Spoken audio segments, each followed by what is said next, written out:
um prazer recebê-los novamente aqui.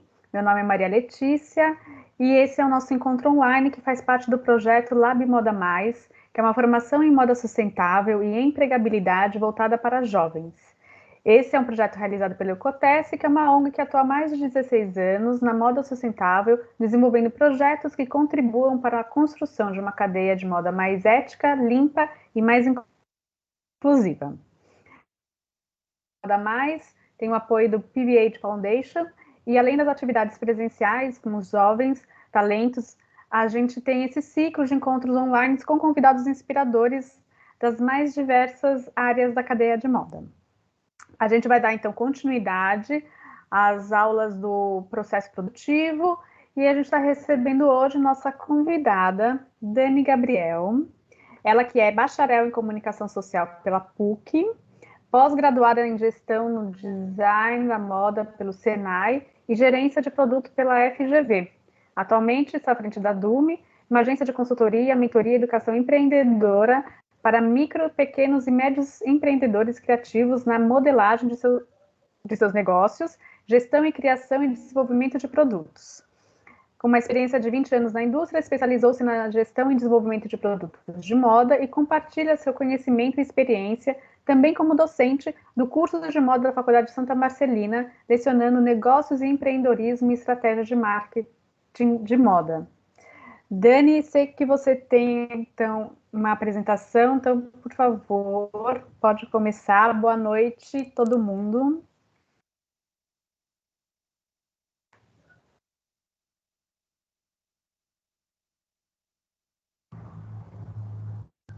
Tá indo para vocês? Está compartilhando, gente? Tá aparecendo. Tá sim. Deixa eu só diminuir aqui um minutinho só.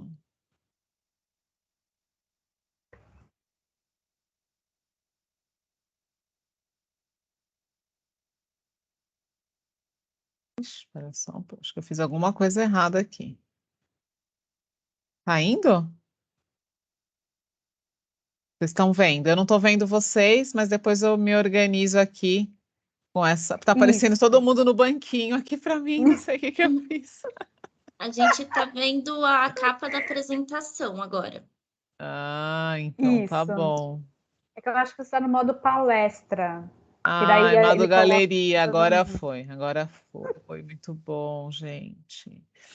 Boa noite. Eu sou a Dani Gabriel, da Dume. Eu estou muito feliz e grata por a gente poder estar junto nesse dia de hoje, conversando e trocando um pouquinho desse universo que é o universo da moda. Eu tenho 46 anos. Espera só um minutinho, gente. Eu tenho 46 anos e esse ano de 2022 vai fazer 20 anos que eu estou atuando na moda, né? Então é uma data um pouco simbólica para mim também, né? Essa referência, né? Eu sou filha do senhor Ismael, já falecido, e da dona Júlia, né? Sempre fui uma pessoa muito inquieta, muito curiosa, muito determinada e responsável. Aos 14 anos, com o falecimento do meu pai, eu já sentia uma responsabilidade de ajudar em casa, né? Então, aos 16 anos, eu já estava lá cursando o meu curso técnico em administração de empresas, né? E hoje eu vim trocar um pouco com vocês, trazer um pouquinho dessa minha jornada, né? Profissional e também um pouquinho dessa jornada pessoal, de tudo que aconteceu nesses 20 anos dentro da moda. Foi interessante fazer essa apresentação, porque a gente vai começar a lembrar de coisas, começa a lembrar de lugares que você trabalhou. Eu tinha algumas outras apresentações, mas não nesse olhar de uma linha do tempo. E eu quis trazer uma linha do tempo para vocês também entenderem um pouco desse movimento da moda, que ele é tão orgânico, que a gente está aprendendo sempre, né? Hoje mesmo dou aula na Santa Marcelina, já passei por várias instituições de ensino, mas a gente está ali no processo de aprendizado constante e contínuo, né? Então eu vou começar aqui a minha apresentação falando um pouquinho dessa época da faculdade, né? Lá em 2001, 2002, eu me formei em publicidade e propaganda na PUC. Eu trabalhava na HP Brasil na época, que é a empresa que faz os computadores e as impressoras, né? e a HP estava passando por um processo de reestruturação e eu acabei sendo mandada embora. Teve uma compra teve uma fusão entre a HP e a Compaq, e aí eles reestruturaram todo o processo. E até aí, gente, eu nunca imaginei trabalhar com moda. Eu sempre fui muito criativa, gostava da área de marketing, de publicidade, né? Mas a moda, ela não tinha uma força fundamental ali na minha vida, né? E aí, a minha chegada na moda, eu falo que eu fui meio que abduzida pela moda, eu não escolhi a moda que meio que me escolheu, né? Na época que eu saí da HP, eu fiquei pensando muito no que eu ia fazer nesse processo. E aí eu juntei todas as minhas economias e decidi aprimorar o tal do inglês, né? Só que eu não fui muito feliz nesse processo. Eu tinha feito eu como uma pessoa muito organizada, planejadora e responsável, fui lá, fiquei um ano planejando a minha viagem, onde eu ia ficar fazendo um curso de inglês 6 meses. Então, eu tinha um dinheiro guardadinho da minha rescisão, eu ia poder ficar 6 meses lá estudando, fazendo inglês e aprimorando. Só que no processo de chegada em Londres, né, eu fui deportada. Né? Então, até coloquei aqui, vocês estão vendo a imagenzinha, né? Eu com a minha malinha, né, aos 26 anos, né, formada em publicidade pela PUC, nessa frustração de ter sido deportada. E realmente é um processo bem delicado, porque a gente não pode contestar um serviço de imigração. E aí, a resposta que eles me deram na época foi que eles não acreditavam que eu fosse retornar para o meu país quando eu terminasse o meu curso de inglês. Quando eu voltei para cá, eu entrei naquela depressão, né? Porque eu estava desempregada, eu tinha investido todas as minhas economias no curso, na passagem, eu fui e voltei, então eu não tive minha passagem de volta, porque eu acabei, né, utilizando a minha passagem. E aí, tipo, o que eu vou fazer da minha vida? Então, eu estava nesse momento sem perspectivas, né? Então, coloquei aqui, estava em São Paulo, desempregada, sem muitas perspectivas, comecei a pesquisar algumas coisas, e aí a minha mãe trabalhava num lugar, e essa pessoa perguntou como que eu estava, como que estava esse meu processo, e ela trabalhava com moda. E ela falou, estou abrindo uma empresa de moda, será que a Dani não quer vir trabalhar comigo? Né? Era uma empresa de fashion business, aqueles eventos eles construíam eventos de tendências de moda, né? Se viajava, pesquisava e trazia ali todas as tendências. Então, eu comecei um trabalho em uma consultoria de fashion business chamada Navalon e Levin Book, isso lá no finalzinho de 2000 e pouco aí. Né? Então, eu comecei a estudar nesse processo tudo sobre moda, né? Comecei a pesquisar, a me dedicar ao máximo àquele novo trabalho, aqueles novos estudos. Como eu já vinha da publicidade, eu fui conectando os pontos criativos, né? Então, por exemplo, na faculdade de publicidade eu tive história da arte, e aí eu fui lá, vou estudar história da moda, né? Foi até interessante que eu estudei história da moda há quase 20 anos com o João Braga, e hoje ele é um parceiro, professor parceiro lá na Faculdade de Santa Marcelina, né? Então é muito legal quando a gente vê como essas coisas vão se encontrando também. Com esse trabalho de consultoria, né, tanto a Miriam Levinbuch e a Heloíse Navalon me incentivaram na parte acadêmica. Elas já davam aula no Senac e elas falaram, Dani, você não quer ser monitora, né, do Senac nas nossas aulas, no nosso curso de um técnico de estilismo? Eu falei, me interessa, eu quero sim. E aí fui para lá, porque ali naquele processo eu aprendia muito, porque eu tinha que estudar sobre as aulas, ajudar com as dúvidas dos alunos, se acontecesse algum imprevisto, eu tinha que estar ali também dando suporte para elas, né? E aí comecei a desenvolver isso muito bem. E aí, gente, isso aí começou em 2002. Em 2004, eu já estava dando aula, eu já estava atendendo na consultoria, comecei a dar aula no Senai, na Faculdade Paulista de Artes, e já comecei a ter os meus primeiros trabalhos de freelance em relação à criação e desenvolvimento de produto, né? Então, uma das primeiras marcas que eu trabalhei foi a marca do Ice Blue, que é um dos componentes ali do Racionais MCs. Ele tinha uma marca de moda. Essa marca de moda nasceu dentro da Cavaleira, né? E aí ele tinha uma loja na região do Brás, né? E eu fui ser coordenadora ali de produto dele. Ali também foi uma grande escola. Eu comecei a me interessar também por esse segmento do streetwear, né? E aí fui nesse processo eu fui conciliando, né? A faculdade, dar aula nas faculdades no Senai, na FPA, a minha marca própria, porque aí eu comecei, o bichinho do empreendedorismo me mordeu já nessa época, né? Porque eu sempre tive, sempre fui muito organizada, planejadora, né? Então, assim, eu sempre tive uma coisa muito assim da gestão no meu dia a dia. E aí eu comecei a empreender com a minha marca, comecei a vender meus produtos dentro da loja da Ice Blue e a coisa começou a ir, né?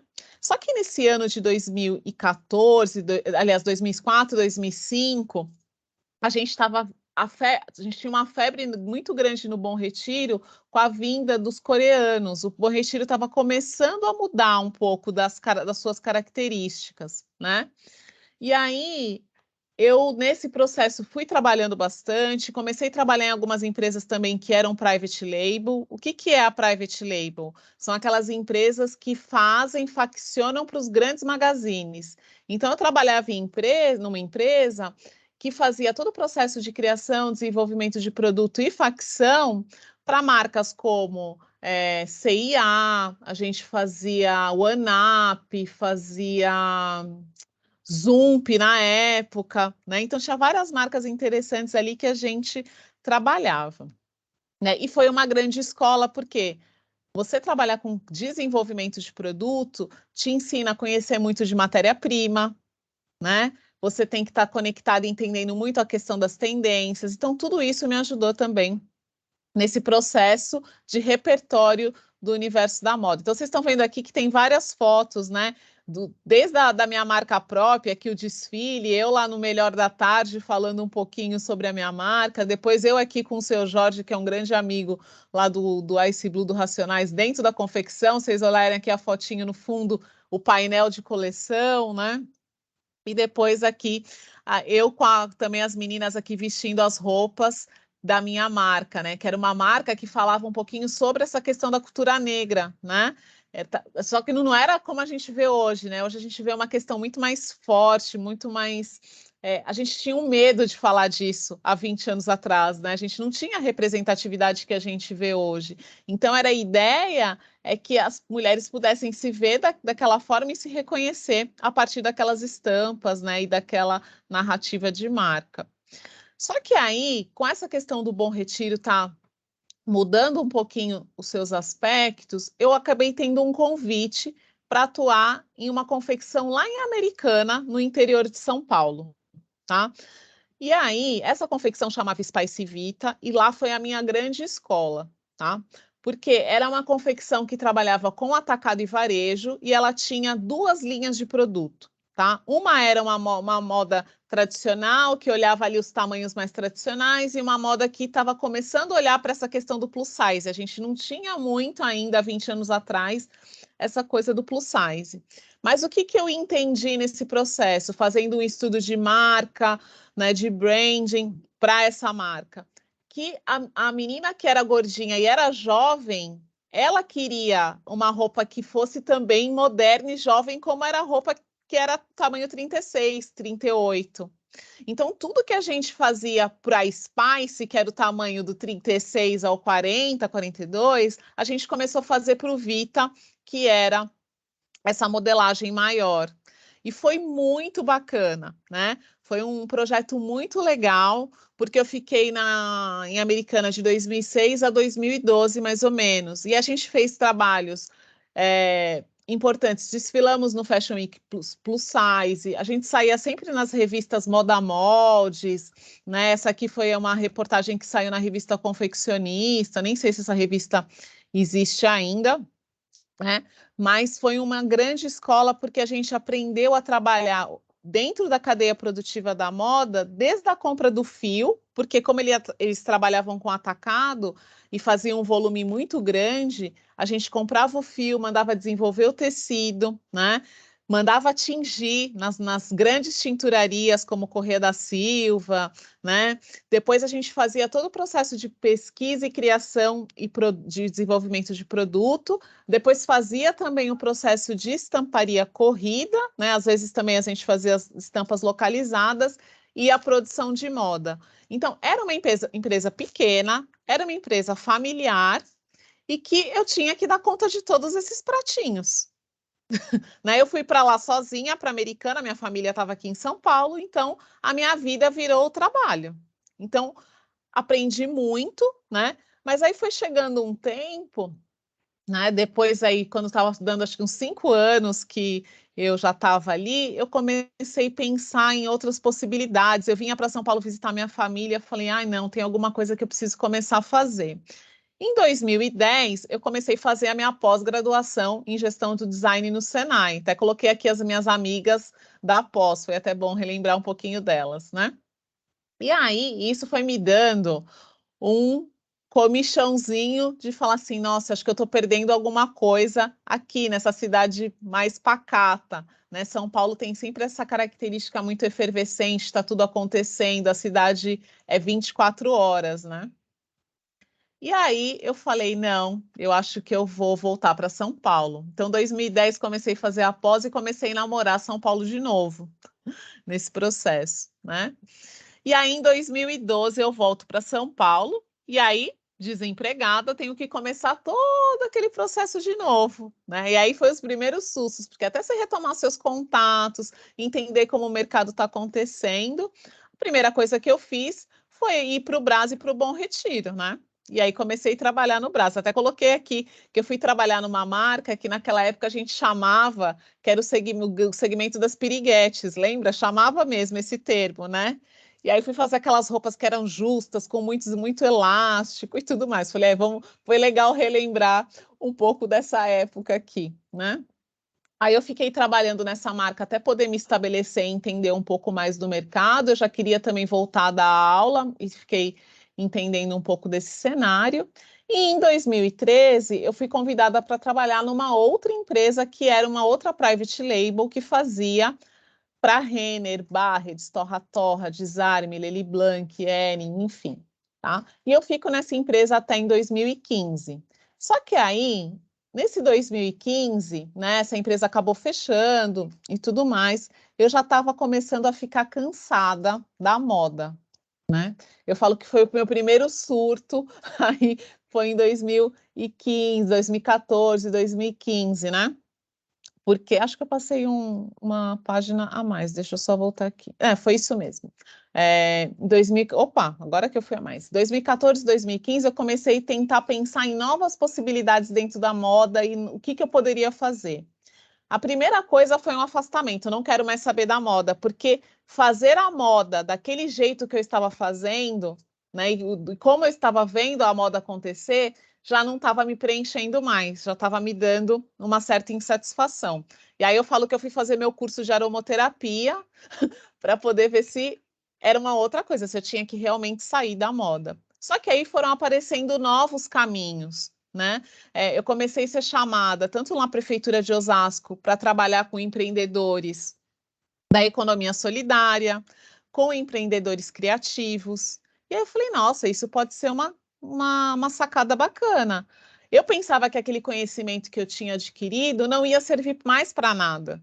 Mas aí, nesse momento de 2014, 2016, as pessoas começaram a me chamar, a me convidar para poder ajudar empreendedores que não eram da cadeia produtiva da moda, que não tinham conhecimento em moda, mas que eles precisavam daquele meu conhecimento, conhecimento de pesquisa de moda, de planejamento de coleção e desenvolvimento de produto, como que eu posso melhorar o meu produto tecnicamente. E eu falei, nossa, isso pode ser muito bacana. E aí a coisa foi, vocês estão vendo aí que tem várias fotos, né? E até tem uma foto aqui. Hoje, sim, eu tinha feito já a apresentação e hoje a gente teve a notícia muito triste, que é nessa segunda foto aqui de baixo.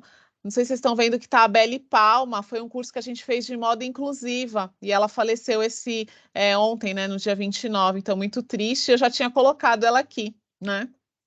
Foi uma pessoa também que eu conheci dentro dessa trajetória começando a pensar a moda diferente, né?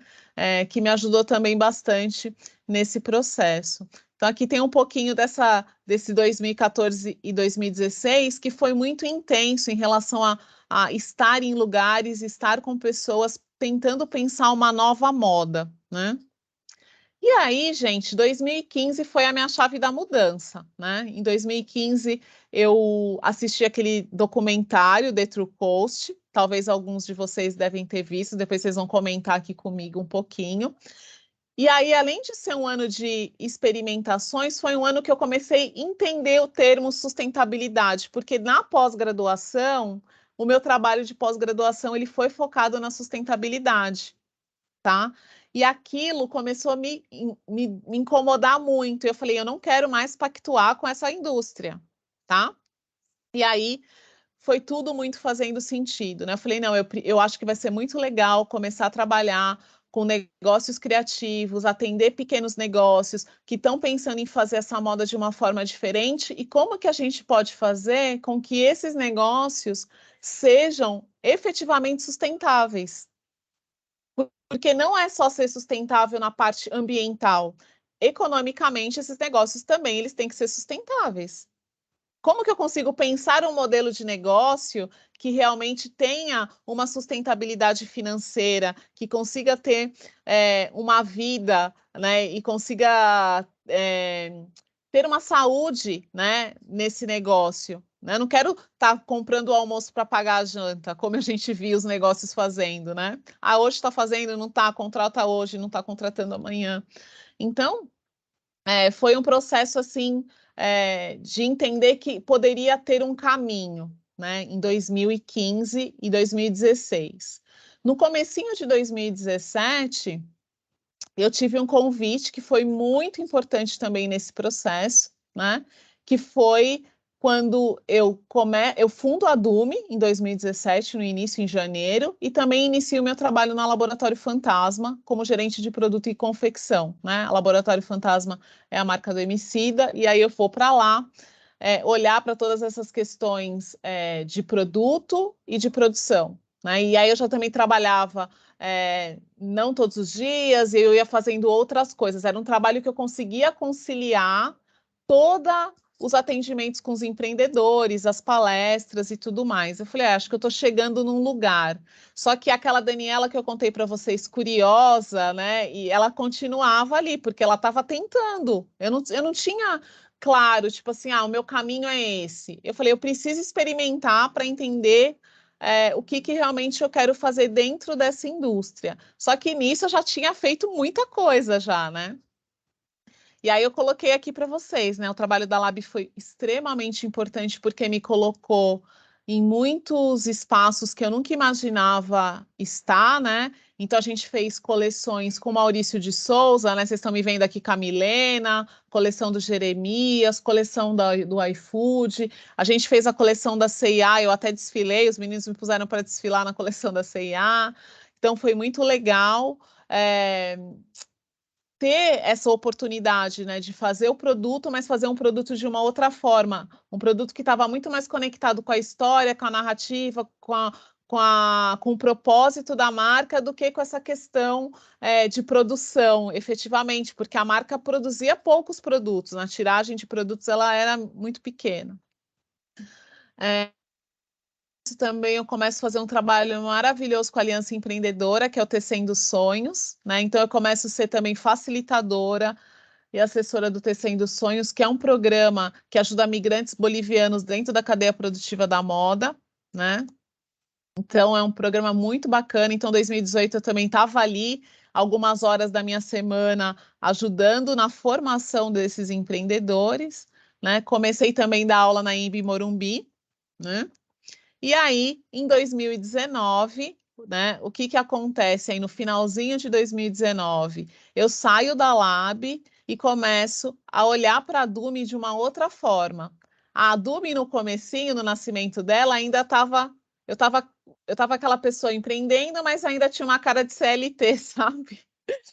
mas depois eu falei, não, eu preciso colocar minha energia no meu negócio, né? Então eu foco na gestão e nos projetos da Dume. A Dume é uma empresa de consultoria, mentoria e educação empreendedora, como a Letícia me apresentou, né? E aí eu também começo a dar aula na Santa Marcelina em 2019, né? E aí, um pouquinho mais agora, né, da Dume, para vocês entenderem também um pouco do que eu faço, como que eu faço e como que a sustentabilidade também está presente nisso, né? Então, o que a Dume faz hoje, né? A gente fala que construímos e incentivamos o empreendedorismo prático, acessível e descomplicado. O que é isso, né? Empreender, muitas pessoas empreendem no Brasil não porque têm oportunidade de empreender, e sim porque as pessoas não conseguem se colocar, recolocar no mercado de trabalho, não tem mais vagas, né? E as pessoas vão empreender. Só que às vezes elas não têm os skills, as habilidades para empreender, tá? E aí fica um processo muito doloroso, né, para essas pessoas conseguirem crescer. Então, a Dume está nesse processo de ajudar as empresas, tanto na modelagem dos negócios, no entendimento e no autoconhecimento, porque a gente trabalha dentro de 3 pilares. Antes de falar do negócio, a gente fala de autoconhecimento e autodesenvolvimento. Depois a gente fala do negócio e depois a gente fala do produto. Tá? Se a gente não olhar para isso, a gente não consegue ter saúde, a gente não consegue ter esse negócio de uma forma realmente sustentável, né? Então, dentro desse processo, a gente faz a modelagem do projeto, desde a concepção da ideia, né, até entender as estratégias que são adequadas para que esse projeto tenha sucesso, né? Então, a gente fala que os pilares da nossa cultura são a criatividade, a educação empreendedora, a diversidade e a inclusão, e empreendedorismo e a inovação.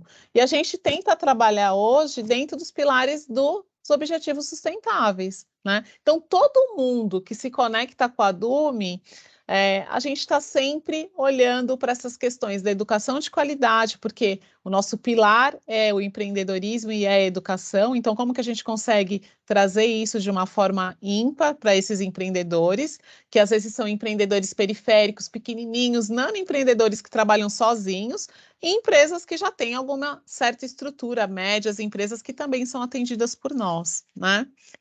A gente fala do trabalho decente e crescimento econômico, a redução das desigualdades e o consumo e a produção responsáveis. Então, todo momento que a gente está atuando, a gente está falando disso para esses empreendedores. Como que a gente pode, né, desde o pequenininho, né, que às vezes desperdiça um tecido, que pilota 3, 4 vezes uma mesma peça, que compra um material que ele não vai usar, né? Então, a gente fala também, né? São microtransformações, micro-revoluções, né? Que a gente vai fazendo no dia a dia para que a gente consiga realmente trabalhar a sustentabilidade de uma forma real, né? Aqui só repassando um pouquinho do que a gente faz, né? A consultoria, a mentoria, as palestras, os bate-papos e os cursos. Depois vocês podem acessar lá as nossas redes. E aí eu trouxe também alguns cases de algumas marcas, olhando também um pouco para o que a gente faz, né? Foi um processo também de desapego para entender um pouco do modelo de negócio da Dume, né? Essa marca, que é Yarum, é uma marca de Salvador, de uma garota que trabalha com produtos para o sagrado feminino e fotografia, né? Então, a gente fez um processo ali com a Gabi, desde construção de marca, planejamento estratégico, criação e desenvolvimento de produto, né?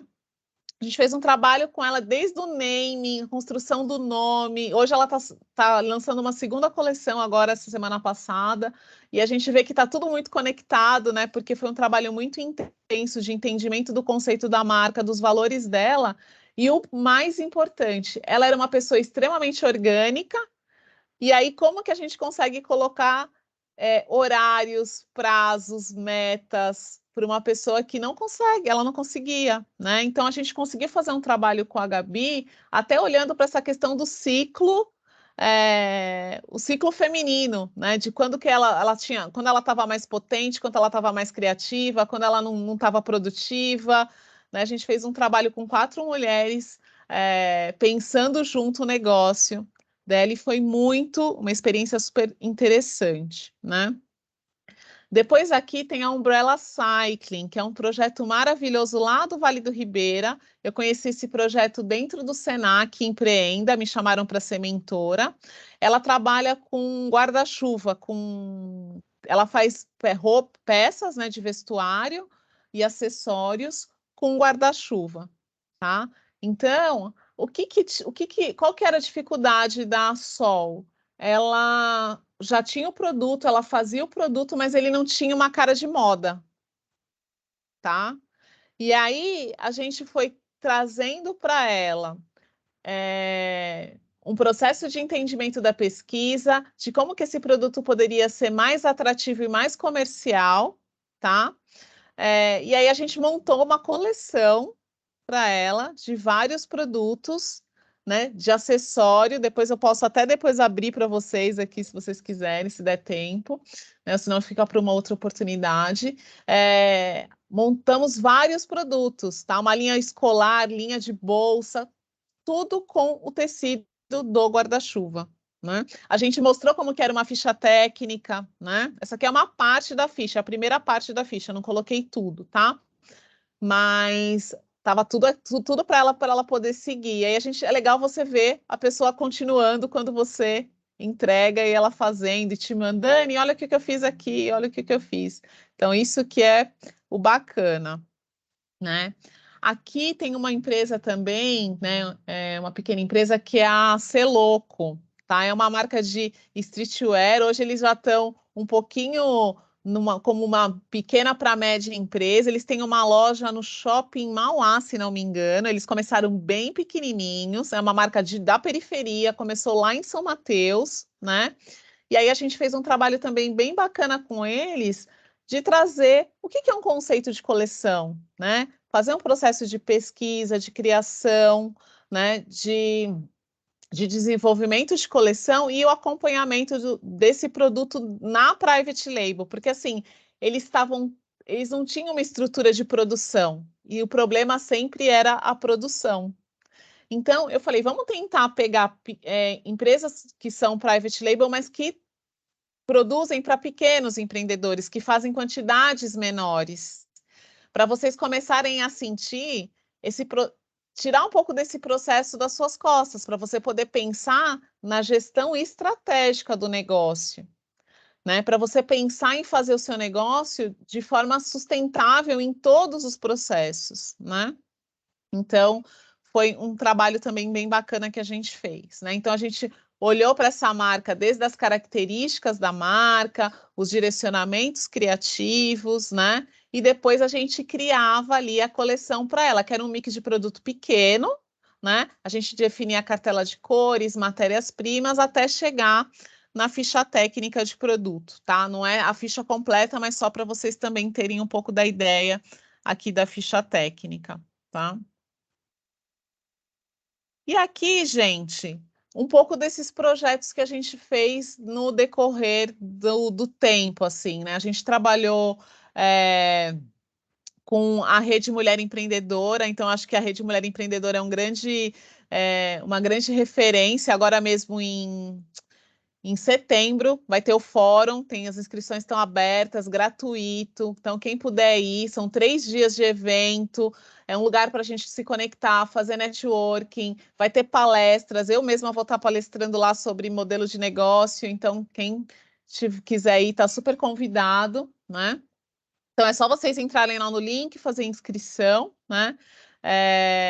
A gente fez palestras para o Clube de Criação de São Paulo, falando um pouquinho sobre moda na periferia, né? Que é uma coisa que tem alguns termos da moda que a gente vê um pouco gourmetizados, né? Como o upcycling, como a customização. E a gente na periferia a gente já via isso, né? Reformar as peças, passar de um irmão para o outro, né? Então a gente fala que são as tecnologias ancestrais, né? O que já sempre foi feito e aí a gente agora, a moda às vezes vem, gourmetiza, se apropria, então foi uma fala interessante, né? Então, os meus projetos xodós aqui, né, que a gente fez, foi o Empreenda no Senac, o Ela Faz História no Facebook, né? Então vocês viram que eu sou uma pessoa que estou aí fazendo várias coisas. Por que eu estou trazendo isso para vocês? O experimentar é muito importante, o fazer é muito importante, se jogar nas coisas é muito importante, né? A curiosidade, ela vai te levar a realizar, né? Porque se a gente fica só no planejamento, a gente não tem a capacidade de realização, o poder de realizar, é muito frustrante, tá? Então, a gente às vezes tem que se jogar aí nos projetos para a gente conseguir olhar para trás e falar, não, isso aqui eu quero fazer, isso aqui eu não quero mais fazer, isso aqui foi legal ou não foi legal, né? Então aqui tem um pouco dos números do que a gente faz, né? Números de mentoria em 2020, projetos que a gente fez, cursos que a gente criou. Nesse 2020 a gente criou o Influxo, que era um curso que trazia questões de planejamento, né? Em 2021 foi um ano complexo também por conta da pandemia, assim, a gente já estava naquele ano mais estressado, então tirei um tempo para poder escrever, a gente criou a metodologia do CRIA, criou um e-book com mais de 300 páginas falando de gestão estratégica de produtos criativos. Fora isso, a gente fez mentorias, atendemos mais de 28 negócios, e esse ano de 2022, ele está sendo um ano um pouco diferente, assim, para a gente. Por quê? A gente tem feito uma parceria com a Empregue Afro e a gente tem feito muitas palestras sobre criatividade e inovação para o núcleo de diversidade e inclusão de algumas empresas, como Bayer, Thompson, Telecine, a FCB e o TikTok, a gente vai fazer amanhã. A gente fez uma parceria com a Antigos e Fashion, que é um portal de pesquisa de moda e tendência, e a gente está agora tentando alinhar essa parceria agora neles como Start WGSN, né? A gente faz um trabalho também com o pessoal do Jovem Monitor Cultural do Estado, né? Então a gente faz mentoria para os jovens empreendedores falando de economia de cultura, projetos, né? O Amani Institute também, que é um negócio de uma organização que trabalha negócios de impacto social, porque a gente também está olhando muito para isso, né? Muito desses negócios que a gente atende são negócios de impacto social, né? Eu faço um trabalho grande com os meninos do grupo OPNI, que estão lá em São Mateus, Favela Galeria, né? Então, estão tentando trabalhar a comunidade, dão cursos, né? Estão trabalhando com a questão do grafite da arte, né? Então a gente está olhando para essa questão da modelagem de negócio. Acho que umas 2 semanas atrás, a gente participou do Empreendedoras da Moda, que é da Aliança Empreendedora e da Renner, do Instituto Renner. Foi bem legal. A gente fez uma palestra de planejamento e desenvolvimento estratégico de coleção de moda, né? E o Revelando São Paulo, que é um projeto lindo do governo do estado, que ele faz capacitação para culinaristas e para artesãos de todo o estado. Então, assim, esse trabalho também ele ajuda muito a gente nesse processo de entendimento da identidade cultural, da cultura local, porque a questão do entendimento do comportamento do consumidor hoje é um ponto principal para qualquer tipo de negócio, né?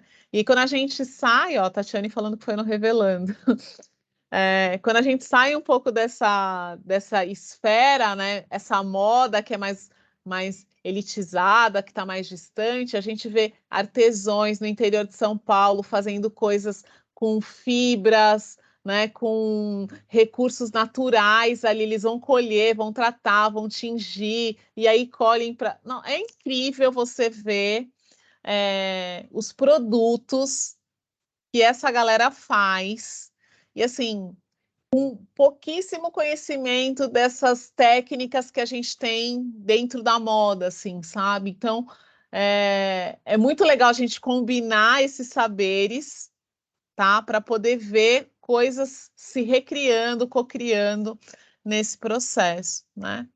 Então, tem o Colabora Moda Sustentável, que também é um projeto maravilhoso. Eu estou tentando participar cada vez mais lá com a Taine, né, e com a Dagmar, porque É um trabalho lindo, com várias empresas tentando pensar a sustentabilidade, pensar essa nova moda. Eu acho que é tudo muito novo ainda dentro da moda quando a gente pensa em sustentabilidade. A gente precisa se jogar mais, testar mais, avançar mais, principalmente as empresas que têm recursos para isso, né?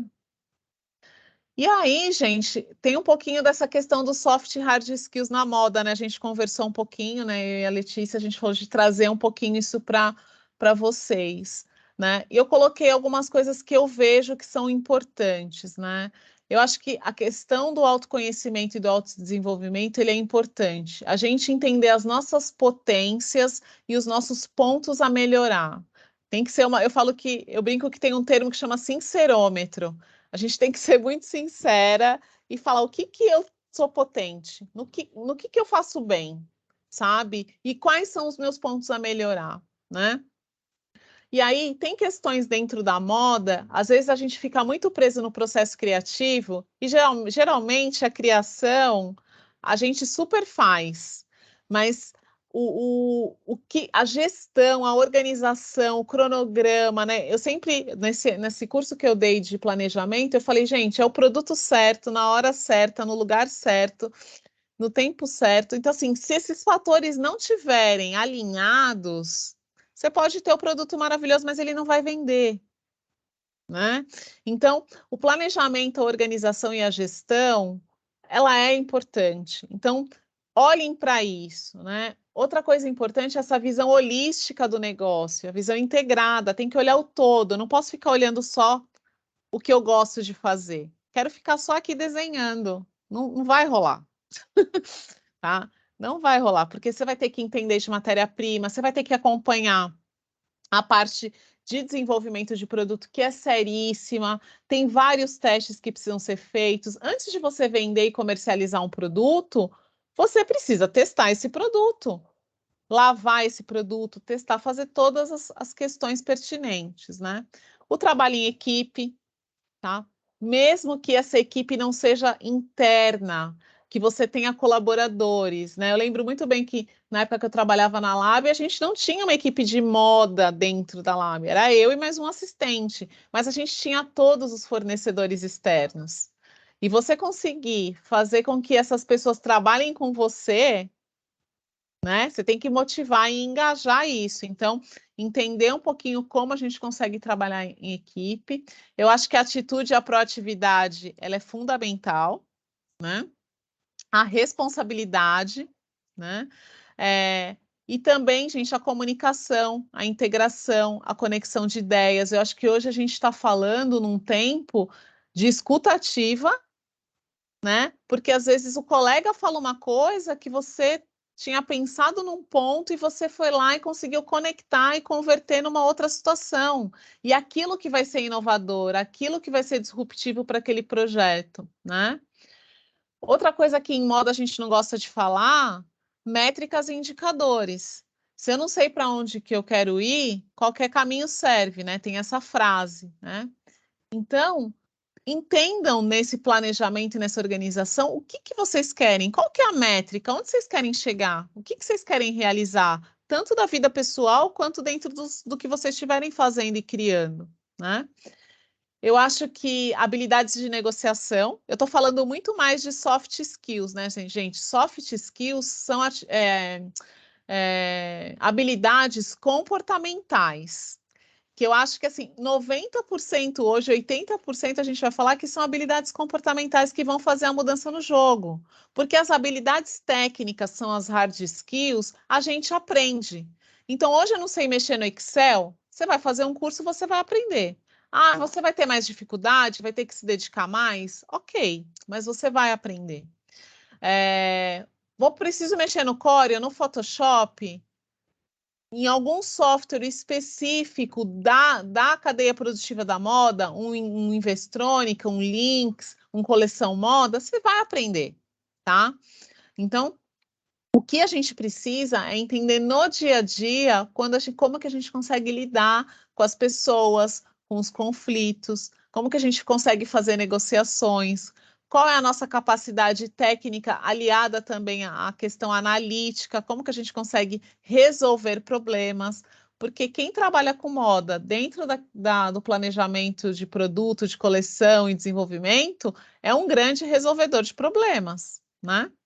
Então, a gente está sempre aí resolvendo conflitos, trabalhando às vezes sobre pressão, e aí a gente às vezes entra num conflito entre a pressão e o planejamento, porque hoje eu primo por pegar projetos que as marcas também estão pensando mais planejado. Então, se a Letícia chegar para mim e falar, Dani, eu quero uma coleção para 20 dias, eu não vou aceitar fazer. Eu não vou fazer, eu fiz isso já, mas eu não vou fazer mais. Tá? Porque para eu fazer isso, eu vou ter que contaminar toda a minha rede, tá? Isso não é sustentável, nem mentalmente sustentável, nem economicamente sustentável, né? Não tem, não cabe mais trabalhar desse jeito, né? E aí também o senso de liderança, né, gente? Porque independente se eu tenho uma pessoa, duas ou três que estão envolvidas comigo no processo, eu vou ter que estar atuando e conduzindo essas pessoas, né? Não é só jogar lá e falar, faz, e depois espera dar errado para cobrar essas pessoas, tá? Então, isso aí eu acho que é importante. Eu deixei aqui a referência dos 3 cursos que eu trago, né? Que é o Influxo de Planejamento, o Criação e Desenvolvimento de Produto e o CRIA, porque eles trazem também essas reflexões sobre essas habilidades e essas competências, tá? E aí eu quis deixar também algumas indicações para vocês de algumas bibliografias que eu gosto muito. Esse livro do Chiavenato, que é o primeiro, chama Administração para Não Administradores. Ele tem uma linguagem super fácil para quem está empreendendo na moda, tá? Mas que precisa entender de pontos importantes, tá? Na gestão de um negócio. Então, ele dá de uma forma muito clara, assim, as áreas, o que cada área demanda, tá? Então, eu acho que ele vai te dar meio que uma cutucada e você vai morder o bichinho da administração ali, para você começar a gostar um pouco disso. O Fundamentos da Administração, ele já é um livro que tem um pouco mais de estudo, tá? Então, sobre administração, é como se fosse um upgrade do primeiro ali que eu referenciei, tá? Esse outro é o Comece pelo Porquê do Simon Sinek, que eu acho que é legal porque ele fala da construção da marca, do propósito, né? Porque as pessoas compram por que a gente faz e não o que a gente faz, tá? Deixa eu correr aqui com o meu tempo, hein? E aqui tem o Kotler e tem aqui o Inventando Moda, tá? O Kotler é administração de marketing, acho importante nesse mundo de hoje. O planejamento de coleção e o gerência de produtos de moda, que eu também gosto bastante, porque é uma bibliografia básica aqui, que eu acho que quem vai trabalhar com moda, com planejamento de coleção, com produto, tem que ver, tá? Eu queria mostrar um vídeo para vocês, mas acho que não vai dar tempo, né, Lê? Como é que a gente está aqui? Depois eu posso mandar, vocês podem passar no grupo, tá? Pode ser, pode ser. Você me manda que eu espalhe para geral depois. Tá Pode bom. ser. E aqui tá os meus contatos, gente. Foi um prazer estar com vocês, tá? Maravilhoso. Eu acho que eu não Muito sei se eu bom. estourei muito tempo. Não, acho que você também começou um pouquinho mais tarde, tudo bem. E você já respondeu muitas das perguntas que eu tinha no meu roteiro, né? Que a gente conversou, então eu vou fazer poucas, né? Que também mandaram. Então, assim, eu sempre normalmente perguntar como que foi o interesse pela moda, e eu vejo que você, né, se disse, a moda que me escolheu, eu não tinha muito interesse. E daí eu queria que você só me explicasse um pouquinho como é que foi quando você... O que você imaginava da moda antes e depois quando você entrou no mercado, assim, e até de repente a sua visão da carreira produtiva, né, que é bem extensa, assim, né? Sim, eu acho que assim, eu não tinha muitas. Foi um mundo que eu fui descobrindo, mas por eu ter trabalhado em grandes empresas antes, eu tinha uma referência do que era trabalhar em uma grande empresa, porque a minha geração Para você ter sucesso, você tinha que trabalhar numa grande empresa, fazer uma faculdade de primeira linha. Então, eu fui estudar na PUC, eu trabalhei na Credit Card, depois eu fui para HP. Então, nisso, eu já vou para a moda com um olhar também de querer trabalhar em grandes empresas. Só que isso foi um choque para mim, tá? Porque eu não consegui me inserir nesse processo em grandes empresas, eu consegui me inserir em empresas menores, que são as private labels. E aí, até por quê? Por toda a questão do conservadorismo da moda, né, gente? A gente sabe que as empresas são extremamente conservadoras e que o racismo estrutural, ele tá lá. E ponto. E há 20 anos atrás, você não ia ver uma estilista, uma pessoa que estava começando com o meu perfil. Ponto. Fato. Né? Então, eu acho que era desafio atrás de desafio, porque eu também me cobrava muito, sabe, Letícia, do que eu sabia, se eu estava pronta, se eu não estava pronta. Então, o meu início na moda, ele acabou sendo um pouco mais dolorido, porque eu não podia criar, na realidade, eu não criei expectativas com a moda. Para mim, a moda, ela foi meio que era uma oportunidade. Aquilo tinha que dar certo. Entendeu? Não, e é bem interessante mesmo, né? Porque quando você mostra que você, tipo, foi impedido de você entrar na Inglaterra, você não tinha cara de que você iria voltar, né? Sim. Então, você já tinha esse problema. Então, você vê que é um desafio que você foi batalhando e foi, né? Tipo, onde a oportunidade apareceu, você conseguiu. Exato. Que é o que você fala quando fala, tem que ter, né, experimente, assim. Eu acho que também é isso. As oportunidades foram aparecendo e você foi também aproveitando, porque as portas já não são muito abertas, então. Exatamente. E eu acho que hoje, o que eu posso falar do que mudou em 20 anos, né? Porque foi bacana fazer essa apresentação, porque você vê falar, tá, agora há 20 anos, eu tenho agora um poder de escolha. Eu tenho um pequeno poder de escolha, tá, hoje, né? De falar, não, isso eu não quero fazer. Eu não quero trabalhar desse jeito. Eu não quero fazer mais desse jeito. Eu acho que quando, em 2015, no The True Coast ali, foi quando eu comecei a falar, eu não quero mais trabalhar desse jeito. E aí eu começo a tentar pensar nessa moda diferente e fazer outras escolhas, mesmo com todas essas questões que me eram apresentadas, sabe? E até é que eu também pergunto, né, sobre a questão da sustentabilidade que você mais ou menos já explanou na sua apresentação super bem. Mas é interessante porque quando você começa a trabalhar na private label, você se insere dentro da cadeia produtiva no meio, né? Essa parte do processo é o meio. A gente tem a parte de criação, tudo, aí tem os materiais, e daí você está lá no meio. Então, de alguma forma, você consegue ver a cadeia produtiva mais geral, eu acho até. Né? Você trabalhou numa empresa que você praticamente fazia a tecelagem, né? Várias etapas, tecelagem, acabamento, a confecção, né? A pesquisa. E daí, o que você vê assim de transformação, até pegando esse gancho da sustentabilidade, do que você via e que você hoje consegue. É mais fácil trabalhar com sustentabilidade, com processos mais sustentáveis? Ainda não.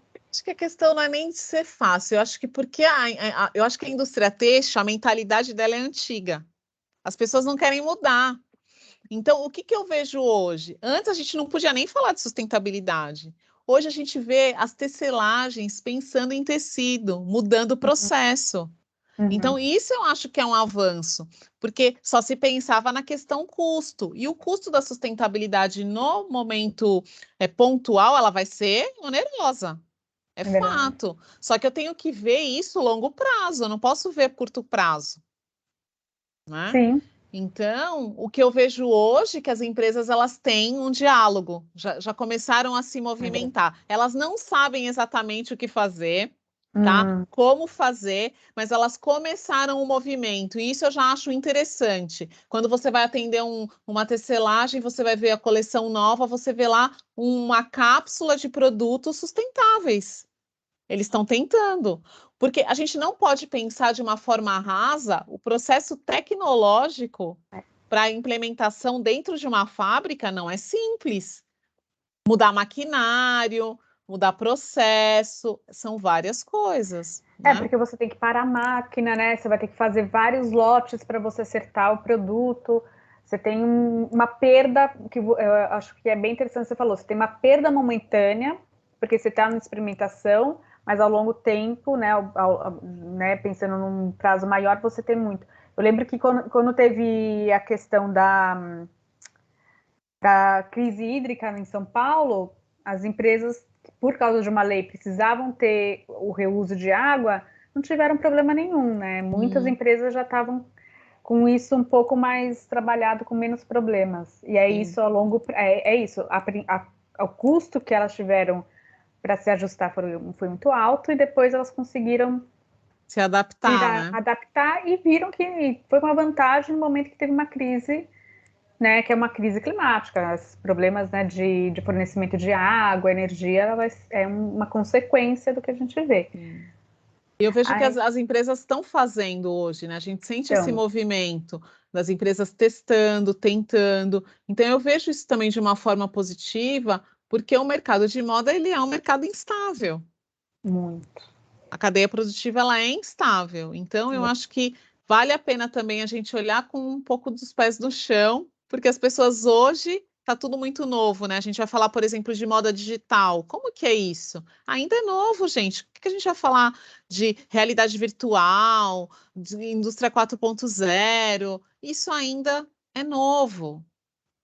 E as consequências a gente não sabe, né? Porque para você fazer tudo isso no virtual também vai ter um custo de energia, gerar uma necessidade de mineração que a gente ainda também não tem como mencionar. E aí vem outros, né, problemas. Exatamente. E daí, agora, quando você mostra, assim, muito do seu processo, você teve o trabalho no Laboratório Fantasma, que, para mim, quando, né, pesquisando, te conhecendo mais, para mim é uma das marcas que trouxe para o topo da moda brasileira, que a gente pode pensar o São Paulo Fashion Week, muitas questões e discussões importantes, que era do racismo, da diversidade de corpos, e eles trouxeram isso. Você vê que essa parte também melhorou? Como que foi esse processo que você vê, também sendo uma mulher negra, enfim? Eu acho que os meninos conseguiram quebrar, né? Porque até então nunca você ia entrar no Fashion Week, né? Nem como marca e nem como pessoa. Era muito difícil, né? Talvez você ia ver ali uma pessoa ou outra. E eu acho que até quando, mesmo já estando lá, né? Parecia que era tipo aquela galera exótica, né? Então, eu acho que foi um processo que eles quebraram e que hoje a gente vê que isso é muito mais fácil, né? Mas também eu vejo que tem uma questão do próprio evento que está se reinventando, tentando se recolocar, porque, né, você começa a entender quem são essas marcas que estão, o que elas estão fazendo, como que elas estão fazendo, quais são os parâmetros, né, do que é essa moda. Então, eu acho que a Lab traz, né, essa questão da inovação muito em tudo que ela faz, né, dentro da música, principalmente, e fez isso muito bem dentro da moda, né, quando ela vai para um evento como esse, né, quando ela faz essas colaborações e faz essas parcerias e tudo mais, né. E fazer essas conexões também. Para você trabalhar numa marca que tem esse mote, essa essência, né, esse valor, também foi para essas colaborações, também foi um processo assim, de busca pessoas que também tivessem os mesmos valores. Ah, com certeza.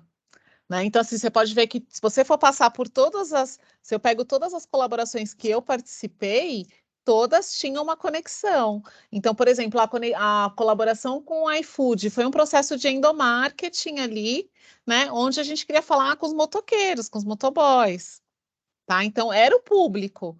Quando você vai fazer uma Maurício de Souza e traz a Milena, a primeira personagem negra da Maurício de Souza, é uma personagem que tem toda a conexão com o projeto. Foi um projeto que eu fiquei super emocionada de fazer, né? Jeremias também, né? A collab com a C&A, o que a gente pensa? Pô, a collab com a C&A, ela possibilitou aquele produto chegar em mais de 80 cidades. Porque a loja era uma loja que era um e-commerce, não tinha tanto acesso. Então, tem questões que são relacionadas à questão cultural, de propósito, questões sociais, né, muito latentes e vivas em todos esses projetos que eles se engajavam a fazer. Então, assim, eu super admiro o trabalho, né, que eles fazem, onde eles chegam, porque realmente tem uma narrativa muito grande, né? Até os Uhum. próprios desfiles do São Paulo Fashion Week, né? Acho que o que mais me emocionou foi o último desfile, porque os primeiros desfiles, eles estavam muito vinculados à produção com o João e tudo mais. No último desfile, a gente meio que fez o desfile na raça ali, sabe? Então, foi interessante fazer aquilo, né? Foi meio que eu falo que é o poder, às vezes, até da gambiarra, né? Que a gente vai fazendo as coisas como tem que fazer, como dá para fazer, sabe? E a coisa sai bem, porque você tem uma equipe, você tem estrutura, você tem uma gestão, você tem a liderança ali, né? Então, foi muito legal. Foram projetos interessantes, assim, que eu passei por eles e me deixaram felizes, assim, na minha carreira. Não, e eu acho que assim, ter exatamente não só pessoas negras, mas também uma moda de periferia, com símbolos de periferia no São Paulo Fashion Week. Você acha que eles conseguiram, ou de alguma forma eles, ou outras pessoas também, que acho que isso é importante, que ajudaram também a quebrar um pouco disso, de falar de moda da periferia para a periferia e para as Sim. outras? Eu acho que sim, porque na Trabalha com outras realidade, marcas, né, porque também. trabalha com outras marcas, a gente quebra um pouquinho de o faturamento do mercado de moda da indústria têxtil vem da onde? Somos consumidores, consumimos, temos poder de compra, independente de qual o valor desse poder de compra, né? E você está comunicando com essas pessoas, você está falando para elas, é possível. Uhum. Entendeu? Então você coloca essas pessoas em outro lugar. E eu acho que muda uma cadeia, né?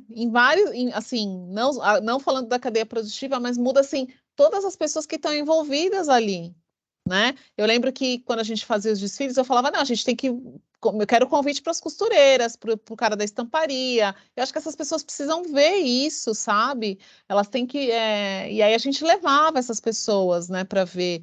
O desfile da C&A foi bem legal, porque a coleção foi desfilada e eles fizeram lá no projeto, no marketing, que eles abriram para as pessoas comuns irem no desfile, porque foi um desfile que foi feito na áudio e tudo mais. Eu falei, olha que bacana essa sacada, né? Porque eu estou falando com quem? Com quem consome minha marca, Não dá para fechar a porta efetivamente. nesse momento, né, do desfile. Exatamente, né? E daí o seu trabalho, e eu vejo essa conexão também com o seu trabalho na Dumi agora, né? Também relacionado muito forte a ajudar marcas pequenas a se reinventarem, a se organizarem, porque eu acho que uma das coisas que a gente ouve muito, que é o que você fala, né, do empreendedorismo, você abre muito disso, né? Tipo, o empreendedorismo do brasileiro vem muito da necessidade. E eu acho que isso que você também está falando agora, de se reinventar, de sempre fazer as coisas na raça, é você colocar um pouco de estrutura, é isso? Exatamente. Sem estrutura não vou fazer nada, tá? Então, a gente quer tirar essa pessoa desse lugar do que é difícil, que eu não consigo, sou sozinha. Não, eu tô aqui, quero te ajudar a pensar, Uhum. tá? E como que a gente pode planejar e criar uma estrutura para que você vá fazendo essas coisas aos poucos e que você consiga realmente fazer a transformação, né? Então, tem uma conversa que às vezes pode ser um pouco dura, meio pé no chão, Uhum. porque vai vir de uma dor, porque vai chegar num certo momento que eles não vão conseguir crescer. Porque alguns têm algum apego, tem muitos que Uhum. falam assim, não, mas só eu faço, só eu costuro. Só que talvez naquele momento ele não vai poder mais costurar, ele vai ter que fazer a gestão. Eu que tenho que fazer tudo, é. Tá? Então, assim, ele vai ter que se desligar, ele vai ter que ter uma pessoa ali para ajudar. Aí começa a colocar todos os empecilhos, né? Não consegue delegar, ninguém presta, ninguém funciona, só eu. E aí não Para o vai, processo, né? Porque é né? isso, o processo produtivo, Sim, ele é uma mão passando na outra, né? Você tem que. exatamente. Né? A gente teve. Pode continuar, desculpa. Não, então, assim, é exatamente isso. Enquanto a gente não vê que para a coisa dar certo eu preciso de ajuda, que talvez essa ajuda não precisa ser uma pessoa fixa ali comigo, mas que eu tenho que ter um projeto, né? Eu tenho que Entendi. entender processo, eu tenho que ter planejamento e tem que ter organização, a coisa não vai rolar. Não adianta ficar se iludindo. E isso falta, né? Porque né, as pessoas, principalmente micro, pessoas que estão no começo, pessoas que são, né, de periferia, às vezes elas têm a dificuldade do acesso da informação, né? Ou se não, o que eu falo na Dumi, né? O que a gente quer trazer? O empreendedorismo de forma acessível. Porque aí vai fazer um curso de empreendedorismo e aí a pessoa vai falar todos os termos em inglês, vai falar todas as coisas que a pessoa não vai acessar. E aí o que a pessoa fala assim? Eu vou embora daqui, isso aqui não é para mim.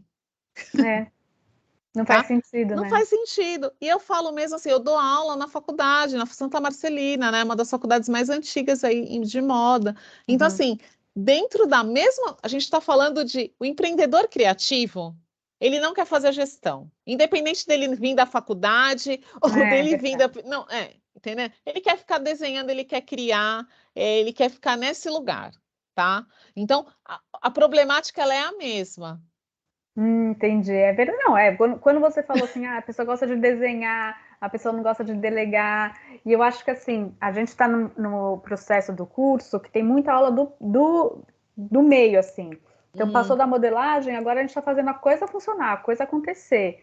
E eu acho que é isso, né? Esse momento do meio é complicado porque você já tem uma parte desenhada, já tem uma parte estruturada, e você tem que fazer a coisa acontecer, e aí é onde você tem que abrir mão, entender dos processos. E são muitas variáveis, né? Não, eu falo muito lá na FASM, assim, para eles. Falo, gente, para quem que vocês estão fazendo? Ah, eu vou falar aqui. Eu lembro da minha uma aula, um professor perguntou isso.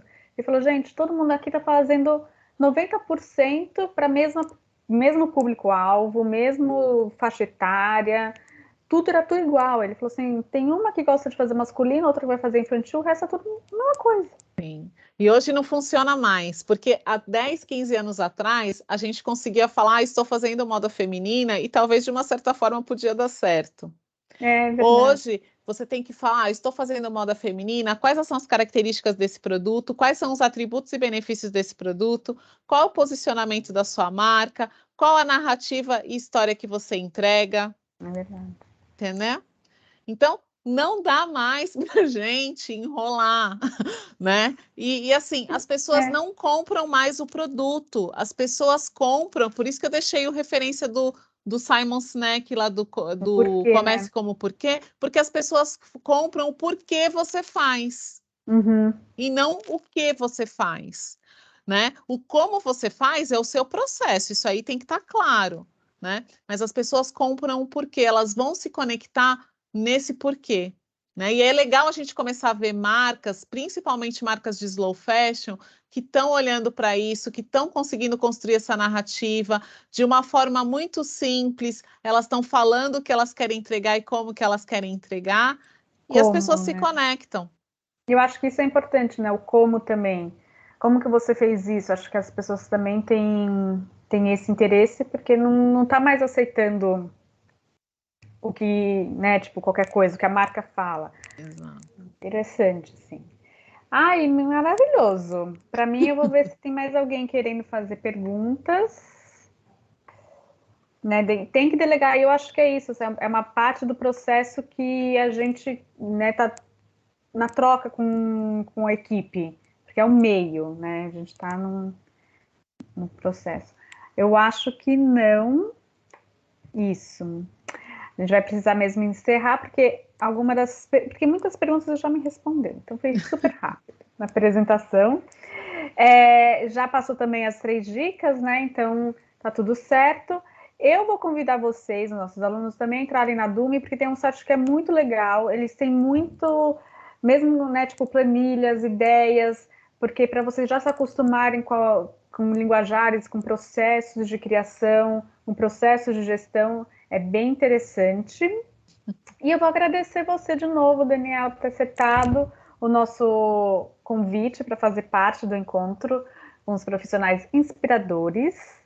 E eu quero dizer para todo mundo, na próxima semana a gente se vê com mais um convidado e continuar acompanhando a gente nos canais do YouTube, do Instagram e do Facebook do Ecotesse. Muito, muito obrigada.